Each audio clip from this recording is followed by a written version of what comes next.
boss, boss awungena imoto lapha.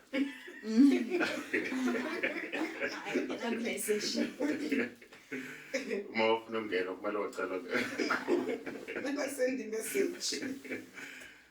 Hello, everyone. You are welcome to another episode of Employment Wednesdays. Happy Employment Wednesdays. Today I'm seated with Dr. Themba Yingwane. Sihlala nabodokotela manje guys. Niyabona ukuthi I'm leveling up. Zijikile izinto manje. Welcome, Trevor. Thank you so much for honoring my invite. I think today is going to be an interesting conversation, right? And also, I think one of the things that I learned about having to interview you is that it's important not to assume, right?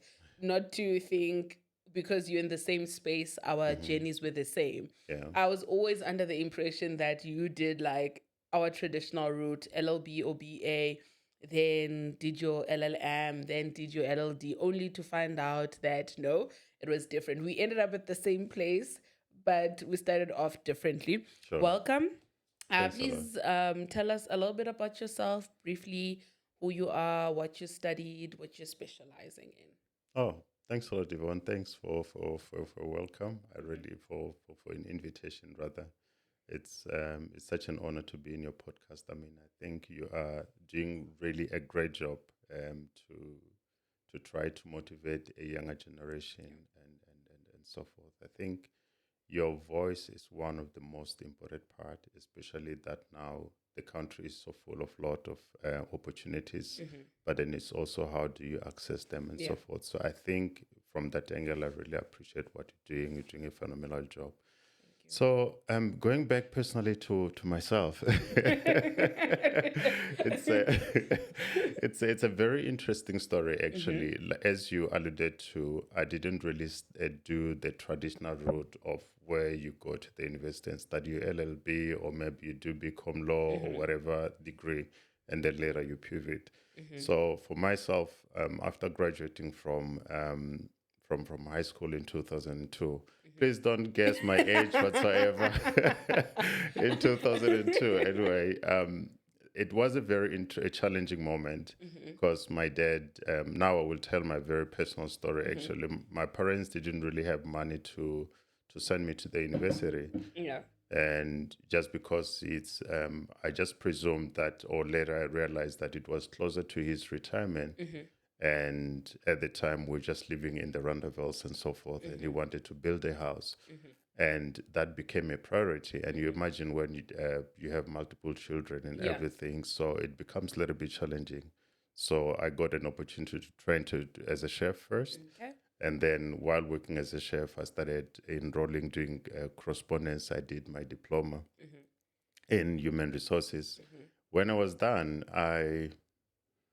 I got hooked actually into human resources, but also just to understand the dynamics of how corporations functions. Yeah. But at the time, I didn't know what it was.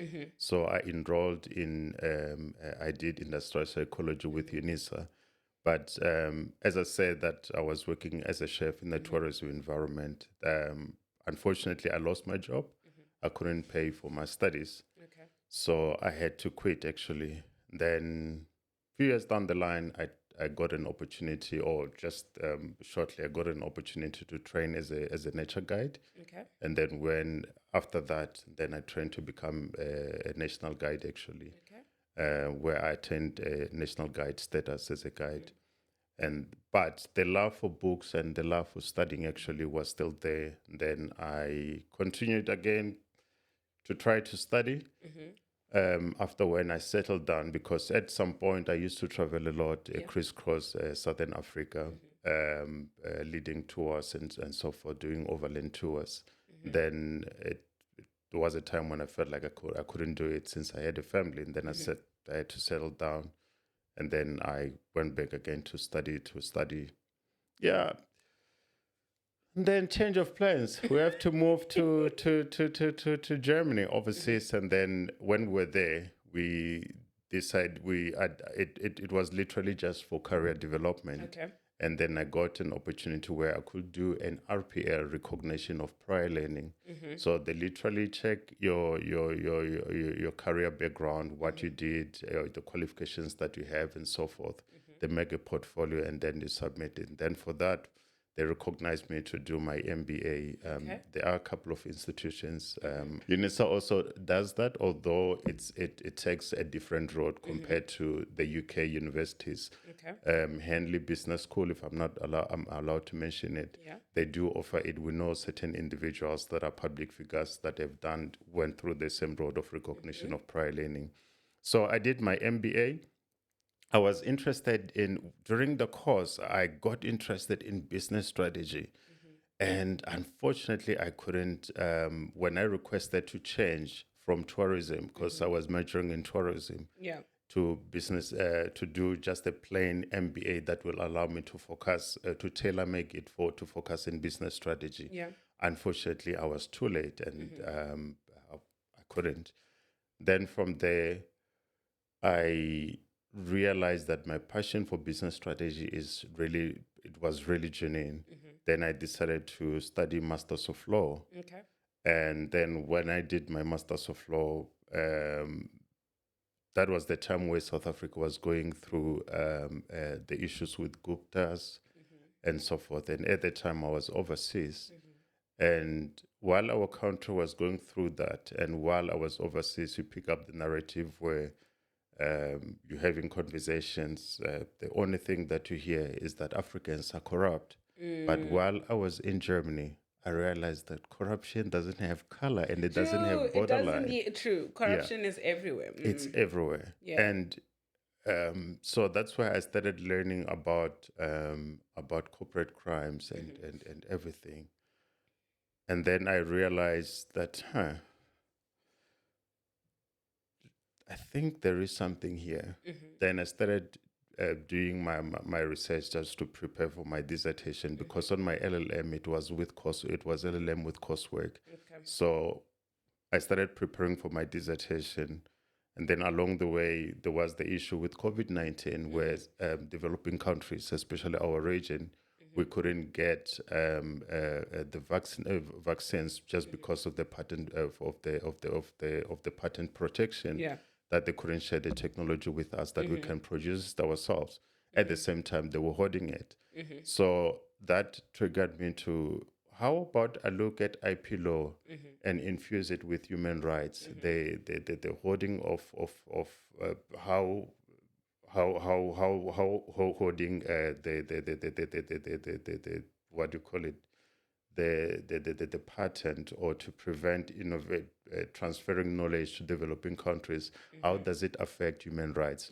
And then I started researching around that. I realized, no, IP law is not my thing. Although I enjoyed the module itself as a module, and I did very well.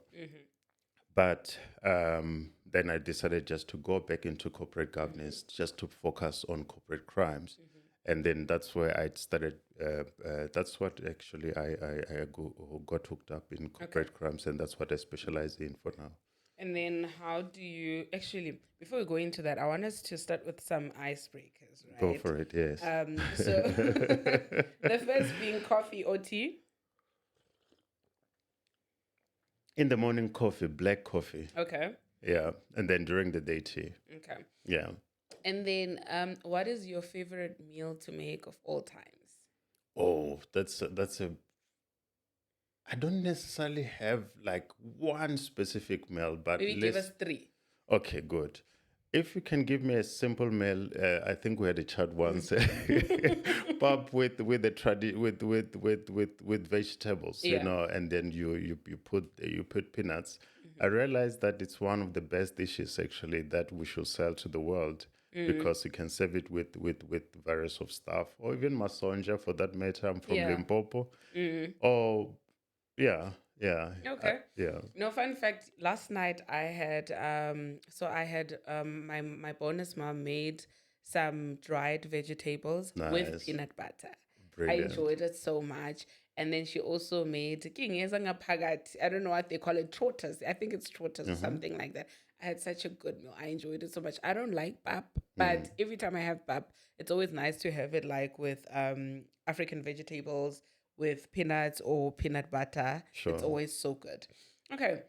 And then if you had unlimited budget to travel the world, which country would you go to and why? That's a great country, actually. I would like to explore the Middle East Okay. and also some parts of Africa. So while I was a guide, there was I didn't get to Tanzania and Kenya. I would definitely like to explore that, and also when I say Middle East, Morocco, Egypt as well. I know they're part of Africa, but I would like to start from there and then go to other Middle East countries. Okay. The reason is also because of the richness of the history that they have Yep. and how they link us down. Ethiopia as well. I would like to explore the country just because of the history. Yeah. Because those ones, I think they provide a very good evidence of innovation, the origins of mathematics, the origin of universities, and so forth, and also since as a Christian as well, to get to touch all these places that are being demonized for whatever reason, and I feel that there is a bit of ignorance there, and just to learn a bit about their culture, to see their cathedral, their architecture, and so forth, and yeah, definitely, I would love to visit at the Middle East. Okay, nice. Yeah. And then what has been your favorite book of all times? It's good to great, actually. It's good to great.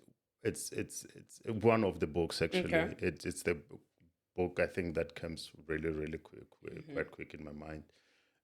Just because it teaches you on the basics on how to build something that is not necessarily sustainable, Okay. but that at least can last for generations to last. And I wish even our politicians would read a book. A book is brilliant because it's just literally, even when you climb your ranks and you become whatever position that you attain, it reminds you that you are still a human being. Yes. When you are from the village, still go back to the village. When you eat that pap or with vegetables, don't become fancy now and think like now, since you tested the 5-star dining, you need to go there.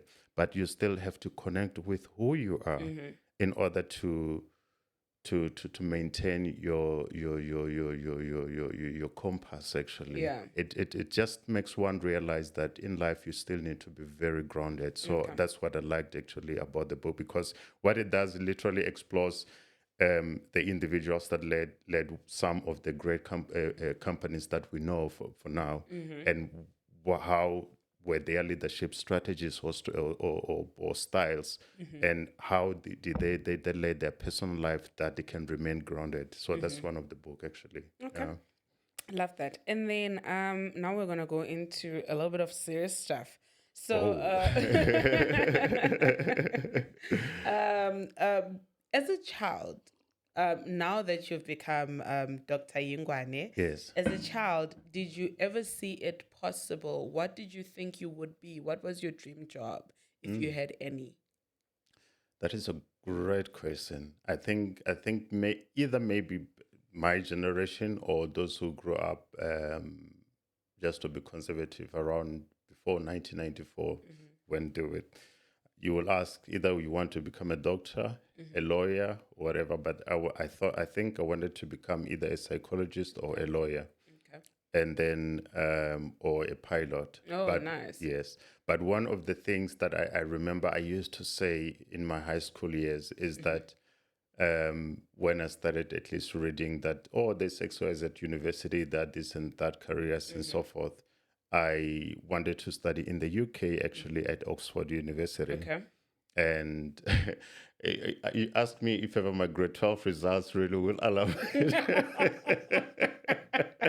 So you were just dreaming. You didn't care whether you qualified or not. But believe you me, my dream came true. I studied in the UK, although I didn't really study with Oxford, but at least I studied with Cumbria University or University of Cumbria and also University of Salford. Actually, they're not really University Cumbria. Is you can compare it to our Univen or maybe our Forte. It's not necessarily to demean our institutions. Yeah. They are great institutions. I think they produce some of the best lawyers that we have in the country. Yeah. To be honest, it's just academic politics. Let me put it like that. They are just not the great university Yes, of. yes. Yeah. But that doesn't mean that when it's found in the rural areas, it cannot produce. No, it always does. Yes, definitely. It always does. Okay.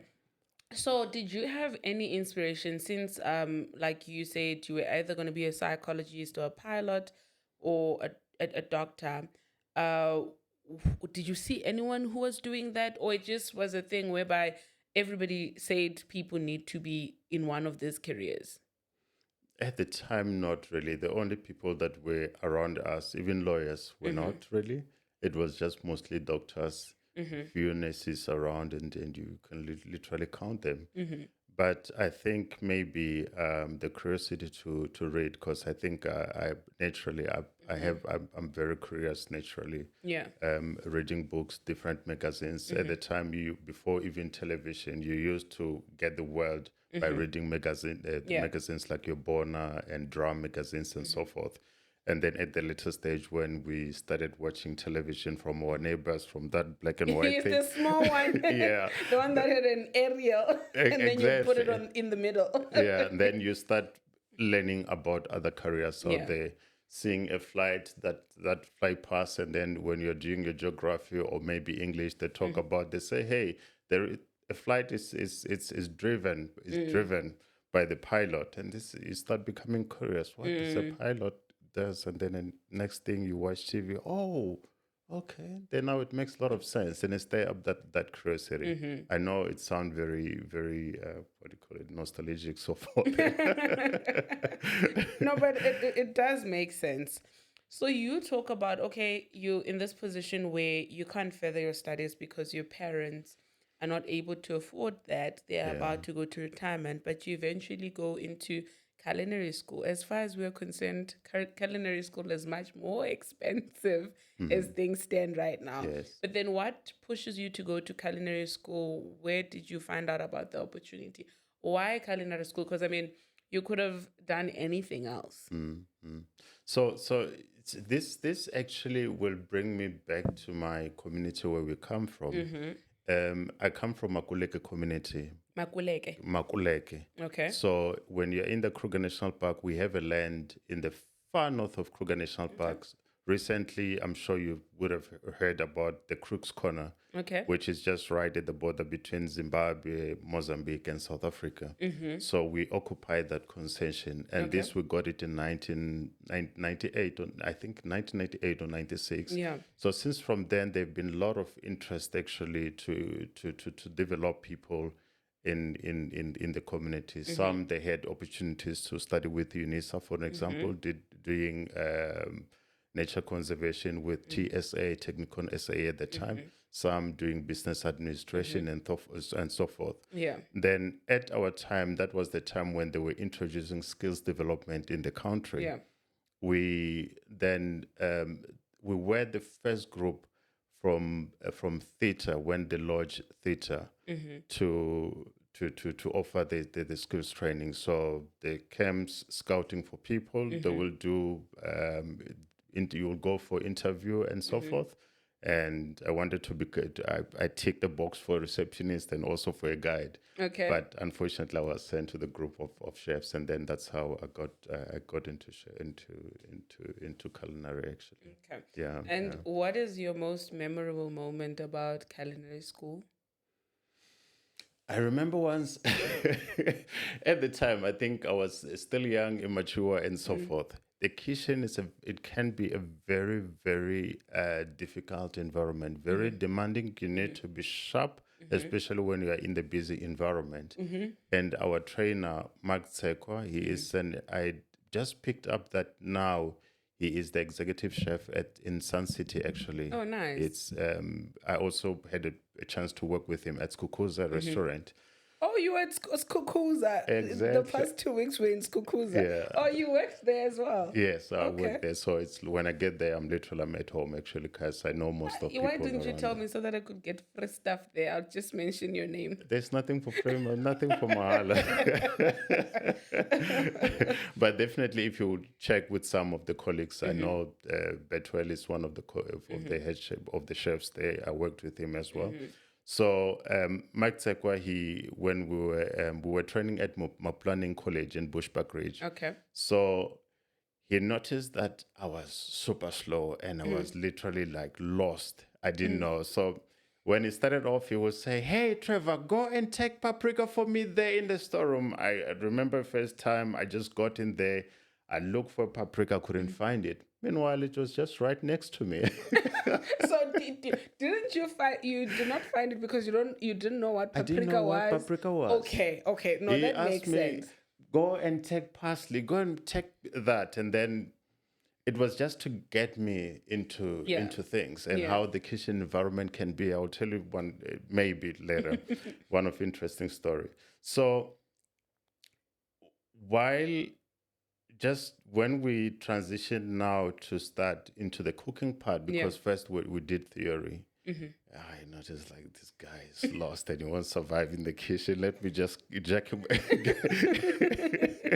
get him up to start to speed a bit. Yeah. He asked me, "Please prepare this dish." While I was busy with that, "Hey, we don't have a whole day. We don't have a whole day. You need to move." While I was still busy with that, he gave me another task. Yeah. I left that and did another task. While I was busy with that task, he said that you didn't clean the floor. And one of the basic rule in the kitchen is that finish what you started. Okay. So do not do a lot of things at one time because you will get distracted. When I choose to chop onions now, chop onions and finish them and leave them there. When you decide to fry them, fry them. When you decide to, I know we are lawyers, but let's talk about it. When you decide to chop tomatoes, chop them. Yeah. When you decide to wipe the table, wipe it and finish it. When you do to something else, do not just leave anything hanging. Yeah. That is the principle. And I forgot about that because Oh, he was testing you in he real was time. testing me in real time. I forgot And you were about just that. so every time you get an instruction, you were moving around. You would leave it Exactly. and go to what he's saying now and so on. And here comes an interesting part. You get to realize that it teaches you how to prioritize. Yeah. And at the time I got mad. Really, really mad. I bottled up and stuff. And then the other day, one of the coordinators came in. He teased me since I was the young one, and we had a very good relationship because they took me as their younger brother.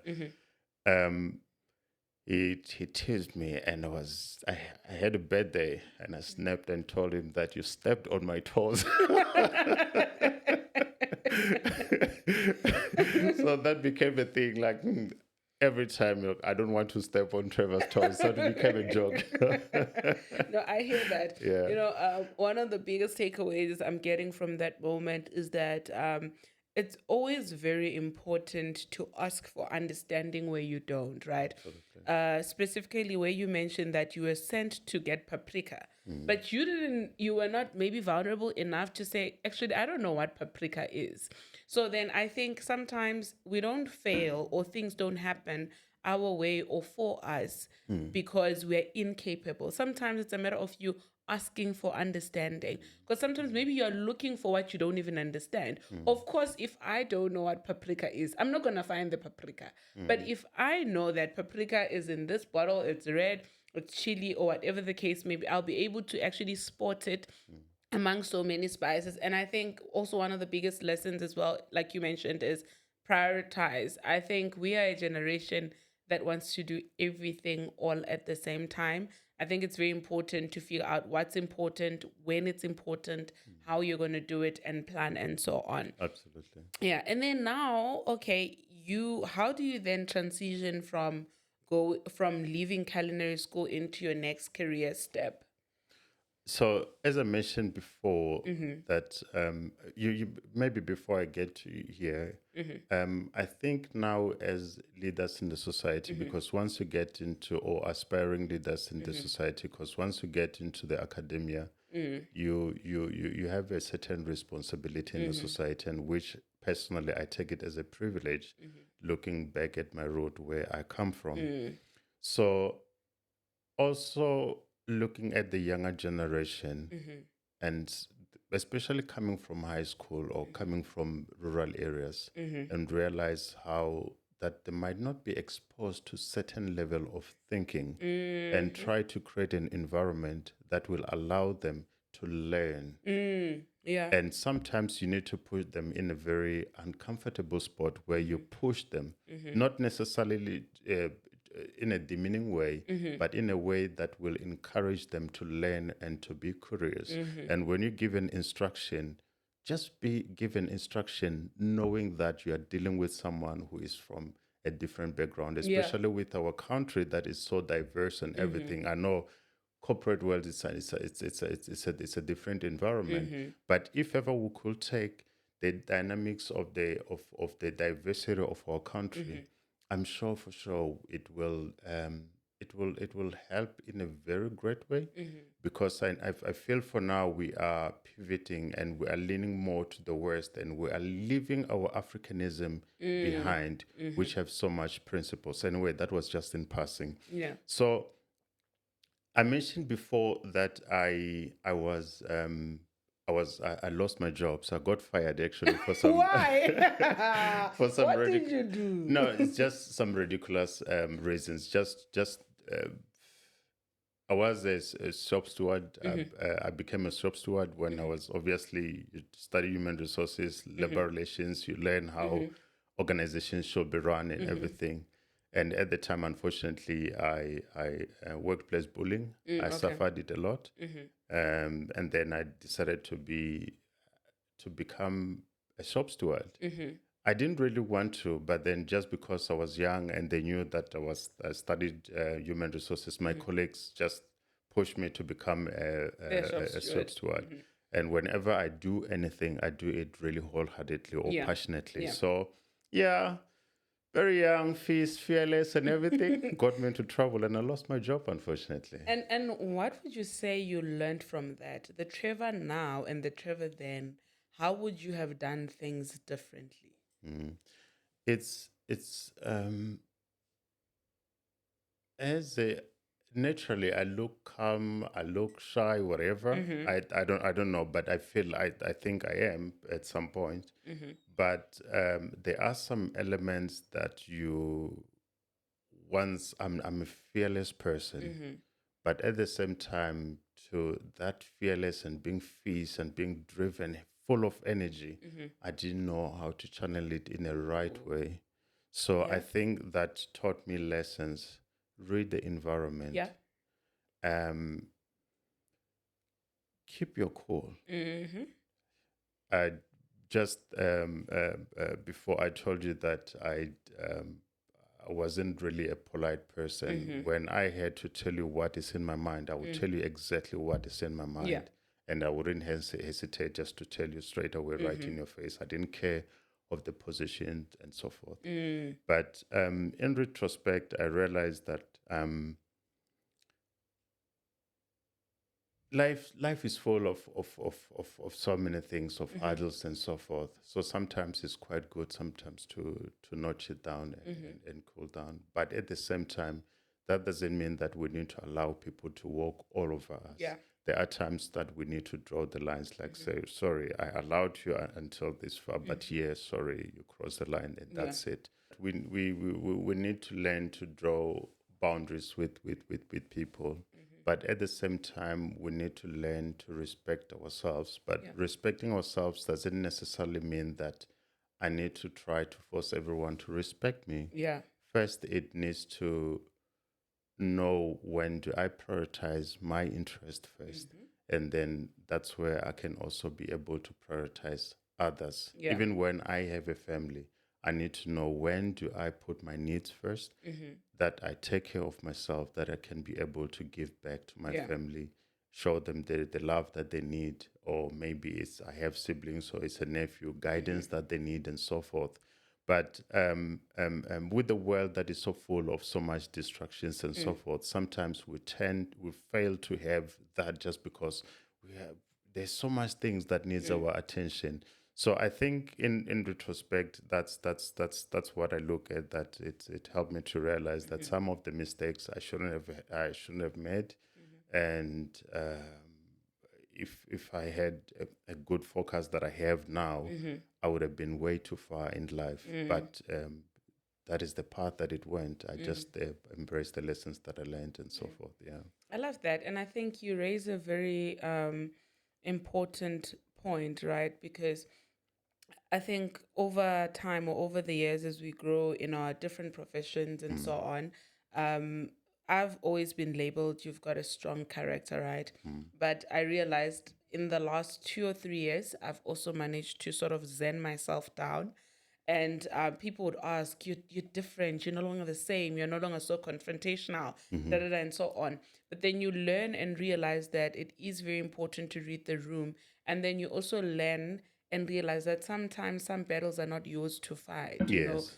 Some systems are not even yours to change. Absolutely. Because when you become the person who's always trying to change things, especially when you use the wrong strategy or when you use some sort of force and resistance, sometimes it always backfires. And unfortunately, if you're young, and this is me talking to young corporates, I see there's a trend of people outing their bosses on social media, people outing their companies on social media. Great, it's important that your voice is heard.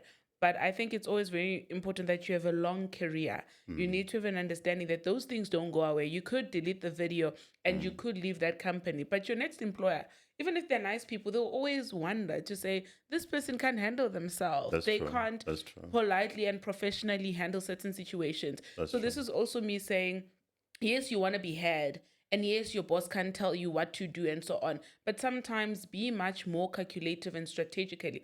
Ask yourself, how long do I have?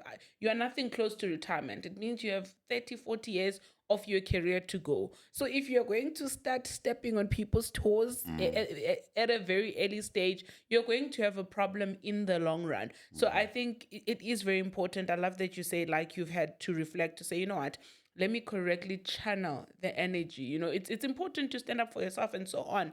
But reading the room, reading the environment, reading the position that you are in, because at the end of the day, one thing that I've also learned is that life is never really about whether you're right or wrong. Absolutely. You could be right, you could be justified, and so on. But the world and the system doesn't care about that. And nobody cares about it. Yeah, nobody cares whether you're right or wrong. Exactly. I love that. And then now you decide to now start looking for jobs. Did you start looking for jobs, or did you continue studying and so on after your contract is terminated at your previous employment? Oh, wow. Thanks a lot. That is a great opportunity. That is a great question, actually. So at the time, I got involved in community development. Okay. Fortunately, we I don't know about other people's experience, but for me, when I look back, I realized that we have so much great values. I learned to do public speaking at a young age. I was 16 when I remember very well. When every month we will have shividzo. Shividzo is la khoro ka Setswana. Okay. Or what do they call it in Swati or Zulu? Is it what? It's just like a community. No. Community gathering. Oh, okay. Where you talk about the community affairs. Let's say maybe there will be you want to develop a school because back in the day the community used to build the schools. Yeah. So you want to build a school, or maybe there is a clinic that is coming through that needs to be communicated to the community, Yeah. or whatever issues that are going on that are very important and needs public attention. And then that's how we will be called. I remember at the age of, I think, 14. I was speaking in public in this community meetings where even elders they even had an ear to listen. Yeah. And then some spotted something and said that there is something on the youngster. And since I grew up at church, we were quite active actually in the community, doing different events and so forth. Just try to just do what youth have to do at church. So that also sent a very positive message. Then when I came back full time, when I was home for in 2018, it was a sad moment where I lost my sister, unfortunately. But then at the same time, it was a moment where that reputation that one had, the elders started involving me in different issues and stuff. And then that's how I got involved in community development. At one stage, we even founded an organization that wanted to look at different issues around health, social justice, and economic development and so forth. And I was the chairman of this organization. So it was such a phenomenal time, actually. Okay. And then come 2019, 2009 rather, trying to become a nature guide, and then come back again into the village, continued with whatever that we're doing. At the same time, I was running a small business, selling amakip-kipi Okay, that's nice. and biscuits and so forth. Yeah. And then from there in 2010, after World Cup, that's where I got an opportunity to train as a national guide. So Okay. a journey you will see that is a very interesting one. Yeah, actually. yeah, true. Not so linear. So some of us were busy with vuvuzelas in 2010. You were busy celebrating getting your new promotion into being a nature guide. No, actually, funny enough, the semi-final and the finals, we even organized an event where we had a fun night where we will just do comedy actually at church, but it was open for everyone in the community. And then we even hosted the semi-finals at church. We even hosted the finals. So I was part of the World Cup, but doing it in a village way. No, I love that because people like you are very important because I think it's a worst trait but sometimes you understand why people do it. I think we do have a tendency of always wanting to be successful and we move away from where we come from. We won't go back and sow again. We won't go back and try and improve the spaces. So it's always nice to hear somebody say, you know what? I'm for my people. No matter how successful I get, I'll always want my community to develop. We need more people like you because unfortunately, the more richer or successful people become, it seems that people in the rural areas, their lives also get worse. I don't know why or what causes that, but it would really be better when we grow and become successful and so on, we actually give back to our communities. Okay, That's now you're a nature guide. What does a nature guide do? If somebody sits at home is like, yo, what are they now talking about? What does a nature guide do? Yeah, it's one of great jobs actually. Before this was reserved only for Abelung, for white people. So it's where you when you visit the Kruger National Park, for example, either you're staying at the private lodge or you're staying at the rest camp, or maybe you are in Hluhluwe or maybe you are in Pilansbeek in Northwest. It's a person that takes guests or visitors, can be South Africans or foreigners, but just visiting or local people, and show them animals. Translate different phenomena that are happening. It can be you talk about rocks, you talk about animals that you see, you talk about grass, you talk about soil, literally anything that got to do with nature. So you literally interpret and tell the story from what you see around. And you even tell about culture as well, which because anything you can connect it with culture, especially with the way how we're doing things. Let me give you an example. Let's say for now we're looking for animals, but we don't find anything. But then now we find a stone. And then with the stone, you look at the color of the stone, and then it will determine the type of a soil that is found around. Oh, okay. And it will also determine the type of vegetation that will also occur in the area. Okay. Then at the same time, let's say I told you about all those things and then show you that this soil is very good as well to cultivate. and our people used to plow maize, and then you pivot the story from the maize. Then how do you process it? Now we buy it from the supermarkets and so forth. But back in the day, they will take a piece of stone and they with would one grind it. and grind it. Yes. You connected it down to the culture. Okay. But now you're talking about nature at the same time. So that's what the guide do, tell the stories. Oh, basically, it's a lot of storytelling and understanding of the history of that particular place or the wildlife that you would be talking about Absolutely. to the people. Okay. Absolutely. And then, is it a career that has a lot of opportunities currently? I'm not sure if you're still familiar with the space, but are there a lot of opportunities within that space? And financially, is it well rewarding or? When you work as a guide, it depends which environment you work at. But I Yeah. can tell you that it's financially rewarding. Okay. I remember I was working as at the private game reserve in not in the private at the private lodge in our concession in the Kruger National Park. This were my early years actually into nature guiding.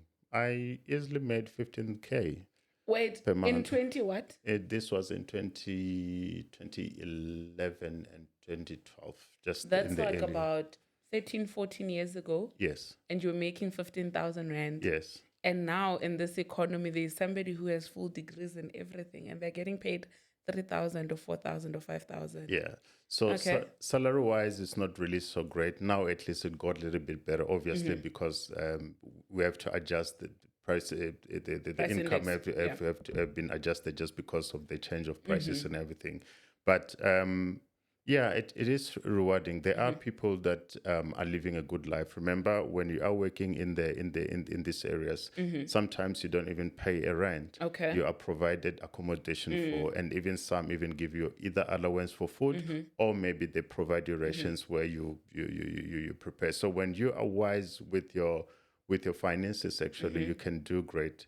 There are some that are really driving really good cars. Okay. There are some that have very, very beautiful houses actually, and which for sure building a house in the rural areas is much more affordable compared to building in the city.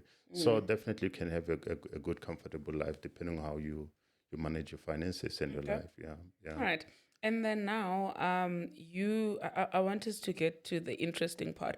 How do you qualify to do a master's in law? Because I thought, all along, I thought I'm very special. I thought we LLB holders are special people. Yeah. There's no one who can get a master's without an LLM, particularly without an LLB. Then I get the shock of my life that you can actually get a master's of law without an LLB. How does one do that? How did you end up doing that?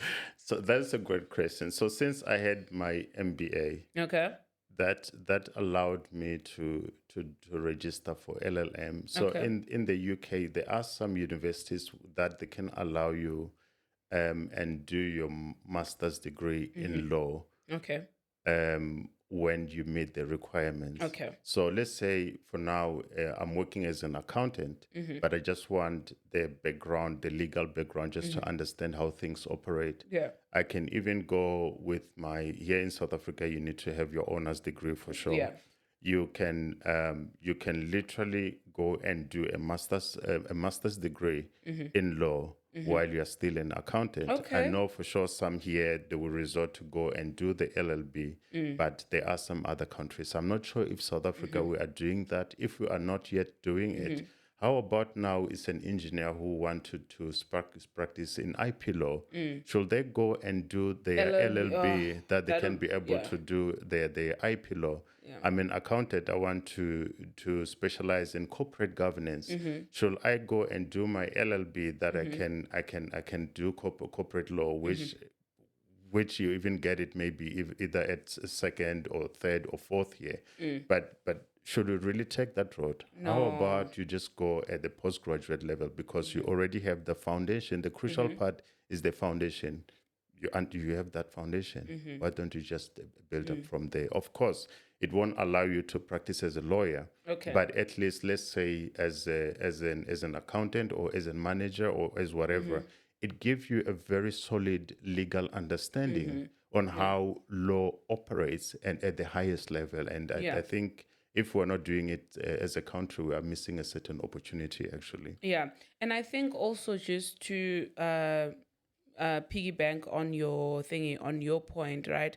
So, in as much as it's not going to make you a lawyer, because not all of us want to be attorneys, I think by now we've Absolutely. established that law is very diverse. There's so many things that you can do with a law degree, or there's so many things that you can do in law. Yeah. So, like for instance, Trevor is an academic, right? Yeah. He lectures within the Faculty of Law of the University of the land, Yeah. right? So you can imagine, you would think he has an LLB, but his route is actually different. So if you are in the same situation where you've studied a different course, this is your homework, guys. Get homework. Hey, this is the first time I'm giving. I've never given homework. So this is the first time I'm giving you guys homework. So if you are in a different area of studying, maybe do research instead of you going back and studying afresh. Maybe do research whether or not you can just jump on to maybe a bridging course or something. But it doesn't have to be you going back to LLB, because I feel like was this strategical, or did you even anticipate that this is going to happen? You go and do your master's, right, in the United Kingdom, and then you also do but you do your PhD in commercial law Yes. with the University of Cape Town, right? Yes.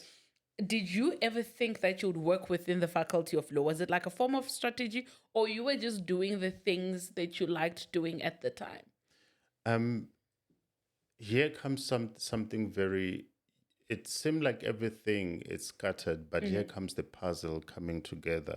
I mentioned at one point that I developed an interest on when I was doing industrial psychology, how organizations are led, especially the behavior around managers. Yeah. And then when I was doing, and here we go, I get interested in business strategy. It's simply how the organizations are run and how do you make decisions that will assist the corporation or the business to gain a competitive advantage in the market. So corporate governance, actually, I specialize in corporate governance, but in a very small niche, which is corporate crimes, looking at or non-compliance that happens in the corporations. So I wanted to become a lawyer as a kid. I wanted to, and then along the way, I did industrial psychology. Yeah. Then when you put corporate governance, you put all this stuff in one basket. Literally what I wanted to do is to do with corporate governance. That's it. Yeah. So basically it's still fall within my interest. And let's say someone want to, because compliance now is a big thing that is happening. One want to do compliance, and you're working at the bank. Should you really go back and do an undergrad, or should you pivot and do something at the postgraduate level?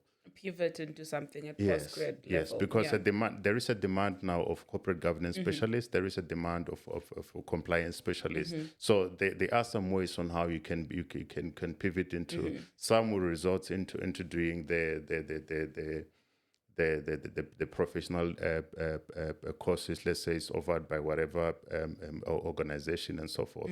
But those ones are quite expensive. Yeah. And they don't really give you a solid academic background, but they give you a professional, at least a professional skill. Yeah. I think an interesting strategy would be also that, like, for instance, if a person is able to qualify at a different university overseas, like for their master's, right? Then go do your master's overseas. Like, I think one of the things that I feel like, and I know like our country is beautiful, it's comfortable being home. But guys, as a young person, or even as a person, do not be afraid to apply for opportunities anywhere in the world, anywhere in South Africa. That's true. Like, That's don't true. be afraid. Stop saying, oh no, I only want a job in Joburg.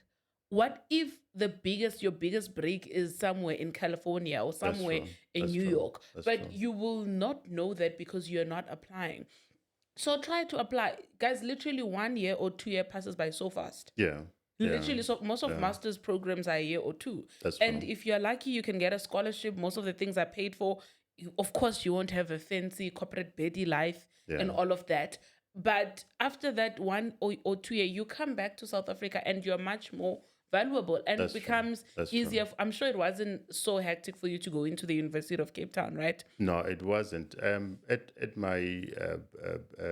At my LLM, actually, I got it with distinction, which is cum laude. Yeah. So it was very easy to enter, because the only thing that I think even UCT actually can enter and do law, Masters of Law without, but please check for that. Research, homework. You guys have homework. Yeah. So since I had LLM, I qualified to do PhD in commercial law. So everything was not strategically planned. But then I like Proverbs 16 that says that many are the plans in a man's heart, but the Lord's purpose will prevail. Yeah. Everything that I was doing at first, I didn't have any idea what I was doing. Yeah. I enrolled in MBA, wanting to do tourism. Believe you me, I love tourism. I'm still involved in some ways in tourism. We travel a lot with my family. We enjoy adventure lifestyle, like camping and so forth. But then at the later stage, I didn't want to do it anymore because I realized that because of COVID-19, I realized limited opportunities. But then later on, I realized, okay, let me do business strategy, because there are many more opportunities and I can still come back and use the skills in tourism.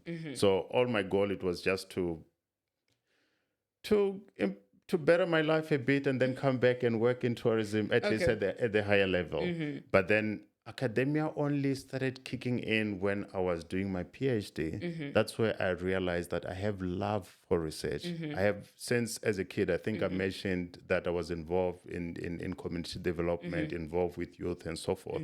I enjoy interacting with youngsters, just to share knowledge and so forth, and also to learn, because sometimes in the process, that's where you get to learn something about yourself and everything. That's where, when the opportunity to join the UNISA, then it was a phenomenal opportunity, and definitely it's beautiful to be in the academia. Yeah. We all can't be in the academia, and all can't be lawyers. We all can't be the doctors, but definitely there is an opportunity that is available for one. Sometimes it might even take years. Sometimes it might be filled with detours and so forth. Life, it's not necessarily predictable. We're living in the country that, just because of the history, there are some that are still in a very disadvantageous situation. Yeah. Maybe there is no one who is working in the family and so forth. But that is not really the end of the road. Yeah. Hoping and seeing yourself as something better in life, even when you don't know what it is, definitely it will happen. Actually, I love that. Yeah. You're also making me realize something. You know, somebody once asked me, I'm having an epiphany right now. Somebody asked me, they said, what's the difference between a PhD and an LLD? Ne? And I was like, oh no, they're all the same. We're all going to be doctors anyway. But I'm realizing, so you were able to do your PhD, right? Yes. But you wouldn't have been able to do your LLD because an LLD has a prerequisite for an LLB. So guys, also in your homework, ne, go and find out and do a research difference, especially if you're in the legal space and you want to further your studies. Go and find out what is the difference between a PhD and an LLD. Because also what I'm then realizing, it means that you are not limited to only being an academic in the Faculty of Law. No. Which means you can be an academic in another faculty as well. Yeah, I mean, since I specialize in corporate governance, I can work even in a business school, just to teach around corporate governance, and also my PhD is PhD in commercial law. So it allows me to tailor make my road. Should I feel I develop another interest, like for now, I developed interest in banking law, but in a very, very, very small niche of currency manipulation. We know that there was the issue of South African rand that was manipulated and so forth. I even have an article that I wrote about it. So I developed an interest around that, which is, it falls within the domain of sport market trading. Okay. I developed an interest in sport market trading, but just to look at it, to link it back to my interest of corporate crimes, how is it related to criminal behavior or issues or drivers or influences of criminal behavior within the corporations? Yes. Yeah. No, that makes sense.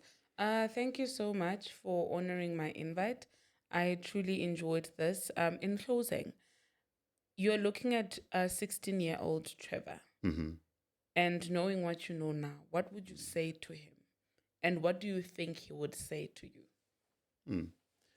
I think I will say to Trevor, still be ambitious, but be wise. Okay. Do not be,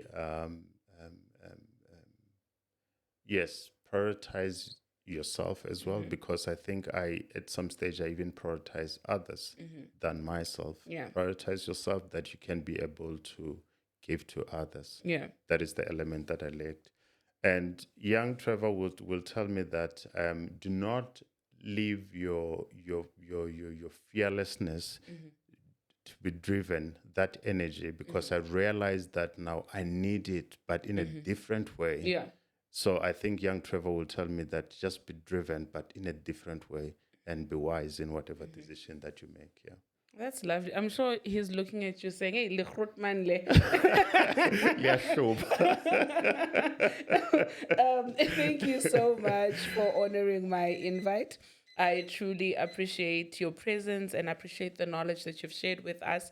To everybody at home, you are welcome to like, subscribe, share, and comment. And let us know what you learned in the comment section. And also, don't forget your Absolutely. homework. Don't forget your homework.